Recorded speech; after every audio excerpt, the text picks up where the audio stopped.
I usually just hook the top tether in first, as it makes it easier than having to find it after you've already installed. But I won't tighten it just yet.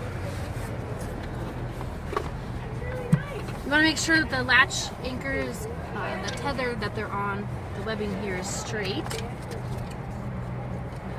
And you always want to make sure that these anchors are facing this way so that the writing is the right side up. You don't want it upside down.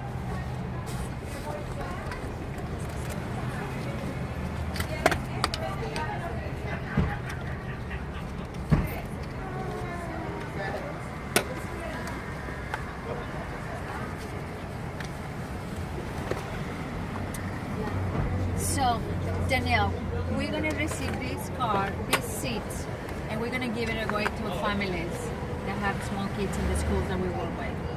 Okay. So, But what you can do, it should at least fit into one position. So if it has a problem with the lower anchors based on like the angles of where they're at, or if they're hard to get to, all installations I just find that you get a tighter fit most times. So I like them. And then for Nissan, and I think most manufacturers, they don't even have latch anchors in the center, so you have to use seatbelt. But they should all have, by law, 3 top tether anchors, especially like for a passenger vehicle like this. So to tighten the seat, you're trying to kind of push down and back at the same time, so kind of at an angle while pulling on this strap. You kind of sometimes have to like try to muscle it in there, but you want to make sure that at the belt path, if you're pulling side to side, it doesn't move more than 1 inch. You don't pull it at the front. It's at the belt path is that inch movement. And then once that's tight, then it's easier then to tighten the top tether after that. This is a Britax seat, so it's got the V-strap top tether. You just want to make sure that these are not twisted. The top tether helps limit that forward movement in a crash. So yeah, now this is secure. Now, how often do you recommend like testing and making sure that the fit is right? I would probably do it every time. Okay. Like, you know, or I try to because my kids will unbuckle it. Latch anchors, like to store them, I would read the owner's manual to see where to put them, because you don't want them just floating around and being projectile.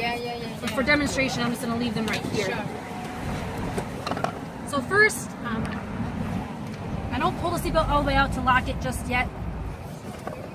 I'm just going to kind of thread it through to buckle it, and then I'll tighten. I find it's harder to kind of keep the whole belt out and trying to thread it through if it's already locked. So again, make sure that the webbing is straight, not twisted. Which is sometimes easier said than done, but okay. So now I can pull it all the way out into ALR mode. So now the belt's not pulled out anymore. You can kind of hear. Yeah, you can really hear it over the minutes. Got a little ratcheting.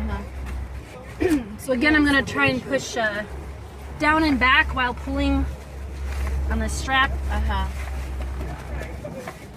And while it's still kind of tight, I'm going to have to kind of pull through with the other hand and help thread this up. If you don't hold it the whole time, it can let some slack out. So yeah.